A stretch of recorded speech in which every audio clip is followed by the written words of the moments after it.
Hello, good evening and welcome to ITV News. This is Wednesday night's calendar. Hello, thank you for joining us. Here are tonight's main stories. Brewing storm as the region braces itself for more rain and strong winds. We meet the couple who had their life savings stolen after leaving their home in the wake of Storm Babette. All my life I've worked to get a pot of money for my retirement, and that went in 4 minutes. And another storm on the way. Storm Kieran, a plethora of weather warnings across the UK, but how significant is it for our patch? I'll of course have the full forecast. Plus, with Guy Fawkes Night around the corner, find out why you need to be on the lookout for hedgehogs in bonfires.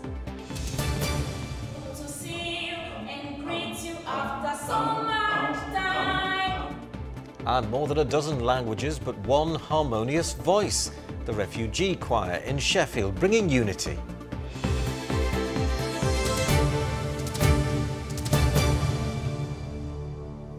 First tonight, home and business owners across our region are battening down the hatches as Storm Kieran is due to bring further heavy rain on already flooded land.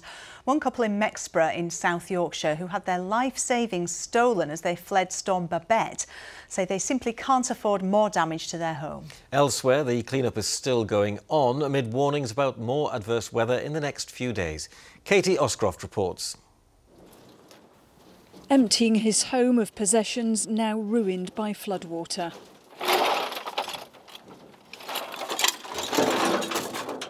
Phil Henderson has the help of his friends in what's become a race against time before the next storm moves in. He's salvaged some of his furniture in case they're left with nothing. Today we've been putting stuff back inside, waiting for this storm on Thursday, with an amber flood warning from 6 o'clock on Friday to 6 o'clock on Saturday morning. This home and land at Old Deneby near Mexborough is the couple's business, a caravan park and a pond for anglers. You can see Mark here. Inside, the storm left its destructive mark, but worse was to happen as thieves stole more than £40,000 hidden in their camper van, which they've stayed in ever since. Some of the money was put aside for a headstone for the couple's son Jay. He died last year, aged just 36. What hurts you the most this time? The damage the water's done or the fact that people took your money? I can cope with floods, I've done it before, but being robbed and all his life savings, everything went. All my life I've worked. Elsewhere in Catcliffe, and the effects of Storm Babette are clear here too. The hope is that repairs will hold in the face of the next onslaught of wind and rain. Here, Phil and Dawn's home was the only one affected this time round. During Storm Babette, the River Don burst its banks over there. The water flowed into this dyke, which is supposed to protect Phil and Dawn Henderson's land, but further round, it breached that too. We absolutely do our best to ensure that we can provide the best level of protection to everybody. Obviously, we do that with the funding that we have available, and we have to prioritise those areas with the most properties and most people affected. Little comfort to Dawn Henderson. This flood is the 5th in recent years. Do you ever get used to it and the damage it causes? No, we just have a procedure. We know, try and get everything out as much as we can. See what happens, but it looks like we might have another one. As South Yorkshire Police investigate the theft of thousands of pounds, this home and business is not insured, like many others which flood. The hope is that what's to come is nothing like the last storm, which did this as it passed through. Katie Oscroft, ITV News, Mexborough. Terrible situation to be in. Meanwhile, with Storm Kieran creeping in, people are being urged not to put themselves in harm's way. Yes, video has emerged of people who ended up needing to be rescued from Whitby's East Pier as waves reached dangerously high levels. Well, today the Coast Guard repeated their warnings to stay away from the sea and be careful at the coast when we're visited by these storms. Chris Conway reports. It's frightening footage that will send waves of fear washing over many right across our region.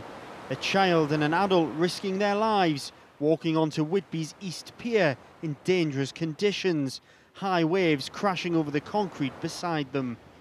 Later, trapped by the powerful swell, this group had to be rescued by Coast Guard volunteers.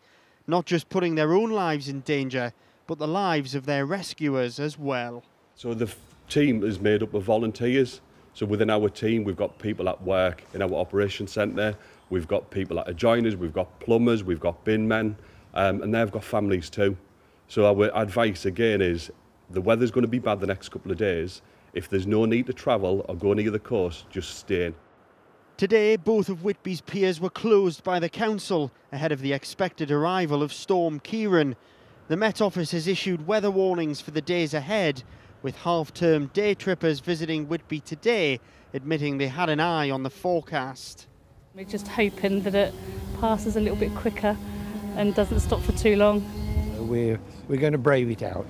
Well, we shall just stay in tomorrow if it's really bad. It keeps changing because it was going to start last night, but now it's starting in the morning. But either way, we're going to stay in and ride it out. With Storm Ciarán set to bring more wet and windy weather in the next 24 hours, there are also warnings from the authorities about the dangers of cliff tops. A warning repeated today by the Coast Guard. Keep away from the cliff edge, because that water can make cliff edges unstable, and the same goes to the bottom of the cliff. Keep away from the bottom of the cliff if there's to prevent any sort of landslide. This footage shows strong waves knocking a girl off her feet in a separate incident on Whitby's East Pier. Tonight, the Coast Guard has urged people to respect the power of nature. They say no photo or selfie is worth risking lives for. Chris Conway, ITV News in Whitby. Well, some very good advice there from Chris Conway in that report. Kerry is with us now, and I can't believe we've got another storm on the way, a named storm. Why has this one got a name? Well, the Met Office names storm when they think it will be destructive or problematic for parts of the UK. And for this system that's been developing just southwest of the UK over the last few hours or so is because of the strong winds. Now, if you look at our weather warnings for tomorrow, actually just starting from the early hours of tomorrow all the way through, you can see that the south and the southwest of the UK are under an amber warning, and that's for gusts in excess of 80. In fact, the Channel have gone red. That's danger to life because they think the strong winds will be in excess of 100 miles an hour. So the reason the Met Office have issued the storm warning, Ciarán, is because of the southwest of the UK. So the question is, are we affected by Storm Ciarán and how bad is it going to be? Well, you can see that we're in that yellow warning, and it's for northern, western and southern parts of Yorkshire especially, so especially the North York Moors, the eastern slopes of the Pennines, where we're expecting potentially in excess of half a month's worth of rain on and off throughout tomorrow. So this is exacerbating an already very soggy story across many parts of the region, and coupled with that, as we've just seen in that report, strong to gale force winds at the coast, and that combination is going to be really quite unsettled. So whether we had a weather warning or in force or not, or whether we were a named storm, tomorrow's weather, particularly tomorrow morning, is exceptionally unsettled. So and could it be as bad as Babette? Are we in for the same kind of thing? I don't think so. It's a similar setup, but not the same setup. So with Babette, we had the low pressure system stalling over the North Sea, which basically just swirled round heavy rain in one area for a long period of time, coupled with those winds. And it's those northeasterly winds coming off the coast, accompanied by that wind that basically peps up the rain. Tomorrow, some of you will be going, what's going on? Keza, because in the centre of the low it's fairly light winds, so for a time the winds might drop out, the showers might ease, but it's on and off throughout tomorrow. We're still under that yellow, be aware, there's no amber warning, but it's further outbreaks of rain. And I just wanted to show you, if I could, the stats for October. We had a thoroughly unsettled month, never mind about Storm Babette. South Yorkshire, exceptionally 242% of rainfall. So on top of that, we don't really need any rain. So any rain is unwelcome and potentially problematic. So quite a changing picture then, something to keep an eye on over the next 24 hours. Absolutely, yeah, for sure. Kerry, for now, thanks very much indeed. Now, stay with us. Still to come on Wednesday's calendar. Catching up after COVID, the parents hiring private tutors to help their children plug gaps in learning.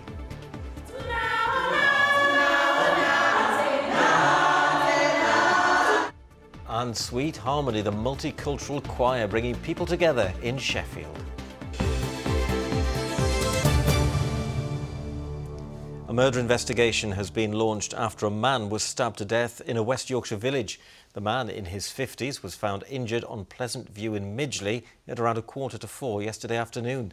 He died a short time later. Another man has been arrested in connection with the incident. An inquest has heard that the company which employed a man believed to have murdered a woman near Chesterfield had no record of other complaints of harassment being made against him. Michael Sellers is believed to have stabbed 23-year-old Gracie Spinks to death before taking his own life in Duckmanton in June 2021. The inquest has been told there were allegations he harassed 7 other women, but an HR manager at Xbite, where Sellers and Gracie worked together, said this was not noted on his file. For years, Robert Dawes was a violent and feared drugs kingpin who ran an organised crime syndicate spanning the globe. Born in North Nottinghamshire, Dawes trafficked tons of Class A drugs, conspiring with mafia gangs across Europe and South America. He was eventually arrested in Spain and in 2018 was sentenced to 22 years behind bars.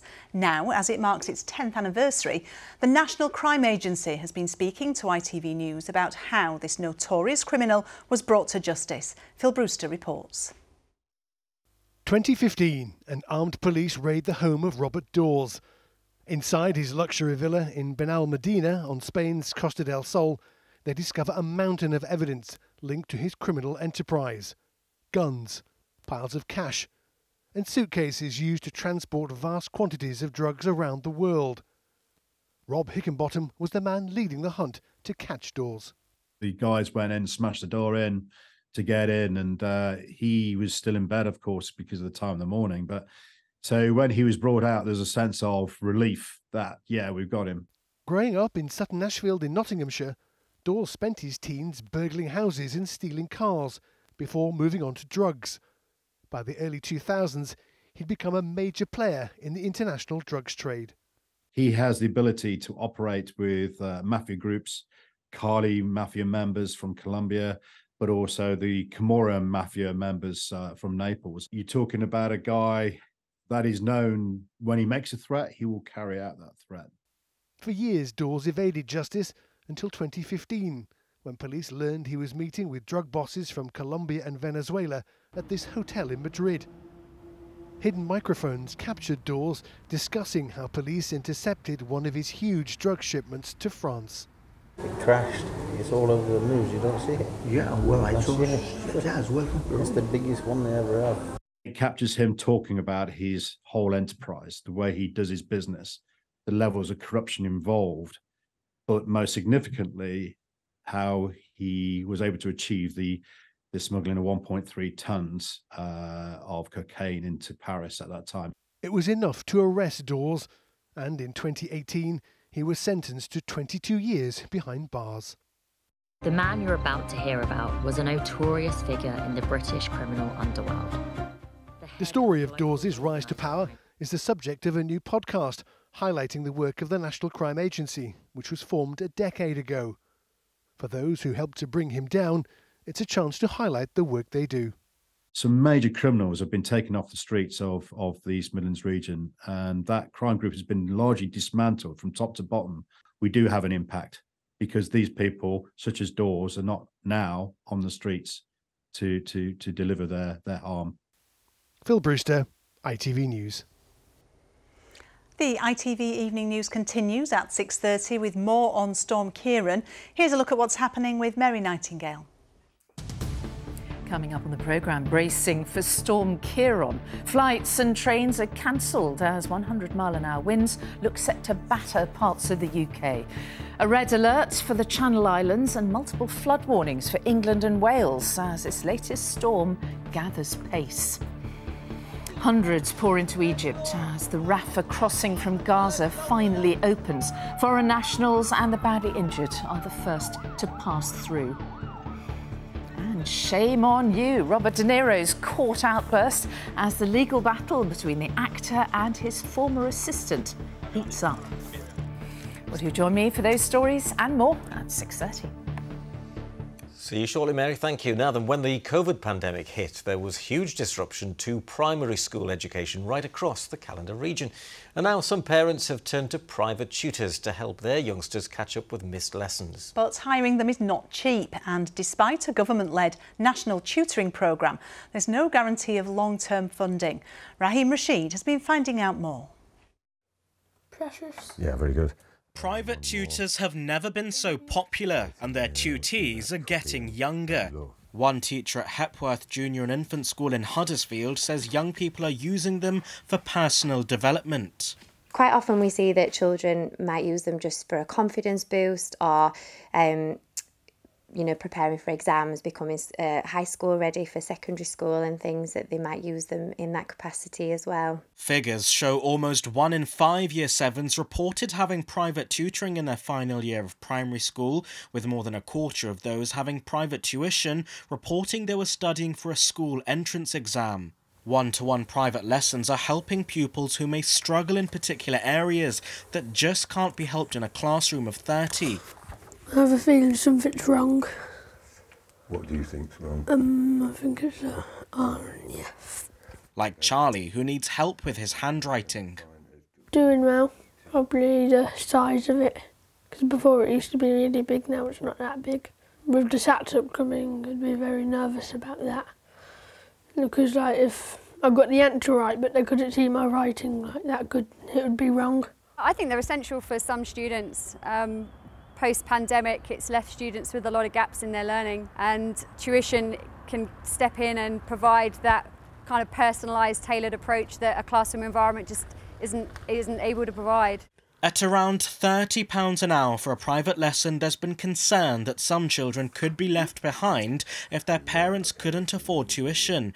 But the Sutton Trust, which champions pupils from disadvantaged backgrounds, says the government's national tutoring programme, brought in after the pandemic to help students catch up, has actually helped to level the playing field. Getting any kind of tutoring, whether private or through the school, is now equal across those social economic groups. So one thing that we're really worried about is there's currently no plan for that national tutoring programme to continue past 2024.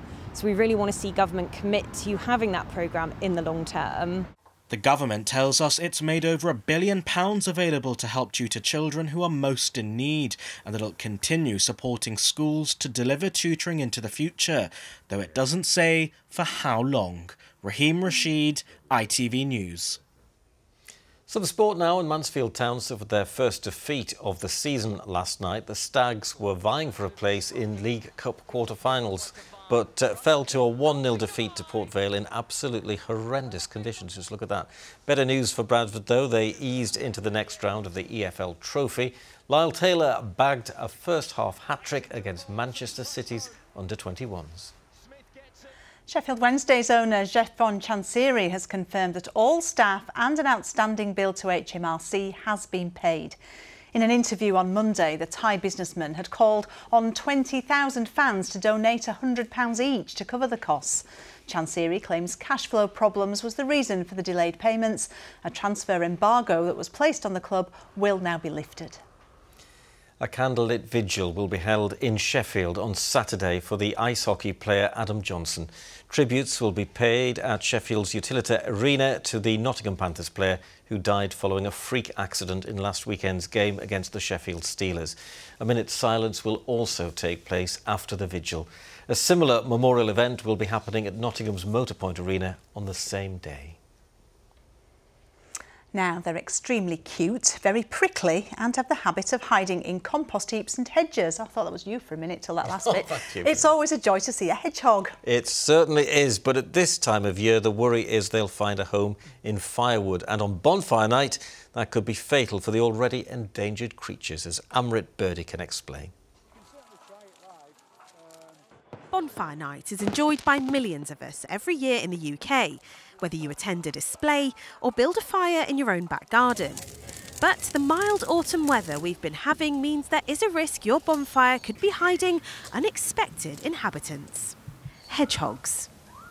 Sue Niven from Garforth Hedgehog Rescue in Leeds says the animals are having their litters later than usual, and a pile of firewood can be an irresistible place to nest. because the weather's still mild, they're mating and breeding later in the year, and you know, just the litters are coming later and later. It's the perfect nest for them, with all the branches and twigs and leaves and everything like that, all the natural materials I'd find. And so if a bonfire is built a few days in advance even, that's where they'll go, and they'll hunker down in there. It's nice and warm and cosy, and then the fire's lit and they're stuck inside. These pictures show a hedgehog that crawled out from under a bonfire which had been lit in a garden. As well as severe burns, it suffered smoke inhalation. It survived its injuries, but there are fears other hedgehogs may not be as lucky. There are a few simple steps that can be taken to ensure your bonfire remains wildlife-free. Veterinary nurse Shannon built this replica bonfire to show us how it makes an ideal hedgehog home. But in real life, you'd never build a bonfire so close to a fence. So it's just moving everything out of the way. Ideally move everything to a new place, new location. Just getting right to the bottom, right to the middle, because they like to bury themselves deep in things. And just, yeah, making sure you've covered everywhere. Shannon says hedgehogs caught in a bonfire are unlikely to survive, and with their numbers already dwindling, it's important we all check before lighting. It's British wildlife that's decreasing in numbers, so everyone needs to do their bit. This time of year, everyone gets into the autumn Halloween spirit, and it's all exciting for bonfires, but yeah, they just need to think first before they act on it, really. It's thought hedgehog populations have fallen by as much as 75% in some places over the last 20 years. So this bonfire night, make sure it's just firewood and fireworks you're setting alight. Amrit Birdie, ITV News. Oh, always worth checking your bonfire. Now then, finally to the choir in Sheffield, made up of more than 16 different languages, that has brought asylum seekers and refugees together in song. The One World Choir was set up in 2018 and now has more than 30 members who sing songs in languages including Swahili, Arabic and Ukrainian. They've been telling our reporter Amelia Beckett just how proud they feel to sing in such a group.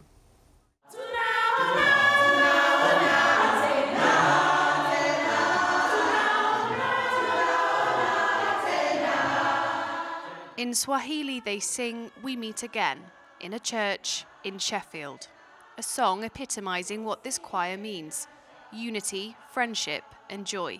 Good to see you and greet you after so much time.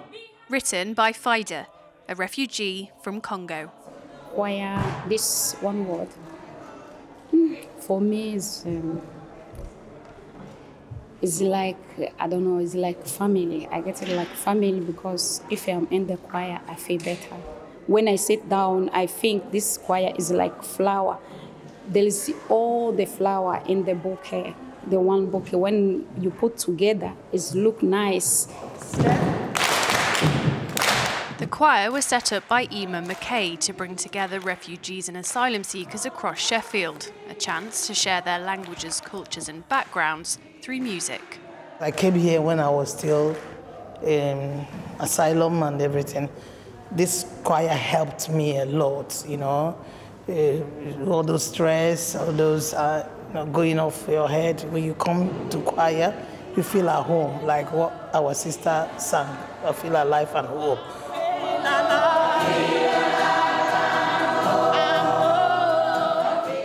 That song was written by May. She came to the UK from Nigeria in 2002, but it wasn't until 2018 that she was finally granted asylum in Sheffield. Gosh, I wish I had been in Sheffield all the time I've been in UK. My life would have been a lot easier for me and a lot better. Would have progressed a lot. Yes, yeah. Why do you say that about Sheffield? What is it? Because I feel alive and home. You can see that where there's all the people from diverse, background and religion, we all come together as one where there is no intimidation, where everyone is warm and friendly. And it was that feeling which Ukrainian refugee Natalia wanted to share with her daughter back home.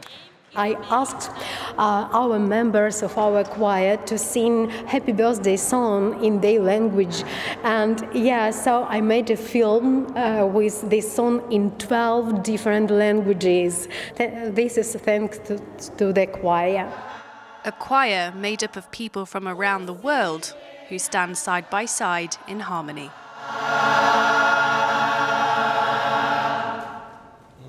And a little secret, viewers, our Sally here is a bit of a singer. Well, I do sing in a choir and the benefits are massive. I mean, the bringing people together and the physical benefits, mental health benefits, it's a fabulous experience. I can recommend it to anyone, so check out your local chorus. Give us a song. Oh, sorry, I haven't got time. No time, here's Kerry. Good visibility on the horizon. TUI sponsors ITV Yorkshire Weather. Hello again. Yes, it was a mixture of brighter spells and blustery showers across the region today. We saw a few rainbows, little chance as we head through into tomorrow. To recap, Storm Ciarán for our part of the world. There will be spells of heavy rain, coastal gales, and in places the potential for some high rainfall totals by the end of the day. So Ciarán sweeps in from the southwest and then pushes north and eastwards into the North Sea, and wrapping around that system further bands of showery rain at heavy at times, pushing in to the second half of Thursday and accompanied at times by those strong to gale force winds, especially out towards the coast. There'll be a brief respite on Friday before further low pressure systems push in on Saturday, bringing further outbreaks of rain. So the calm before the storm over the next hour or so, dry, clear with light winds, but all change into the early hours. Cloudy skies, outbreaks of rain, heavy and persistent, pushing northwards and accompanied by strong and strengthening gusty winds in excess of 40-45 miles an hour out towards the coast and above 30 right over the tops of the Pennines. So a bit of a soggy sunrise, a bit of an unsettled start certainly as we head through into tomorrow morning, and there will be, not across all parts of the region for the whole of the day, but at times there will be further spells of heavy and persistent rain. Mixed in with that, some strong to gale force winds, especially out towards the coast, again into the latter part of tomorrow, but there will be some breaks, drier, maybe slightly brighter at times. Everything will become more showery and ease off, although still some gusty, blustery winds, but as we head towards the weekend, we do look to the southwest for further spells of rain. Temperatures will start to feel a little bit chilly as well as we head into the weekend. TUI sponsors ITV Yorkshire Weather.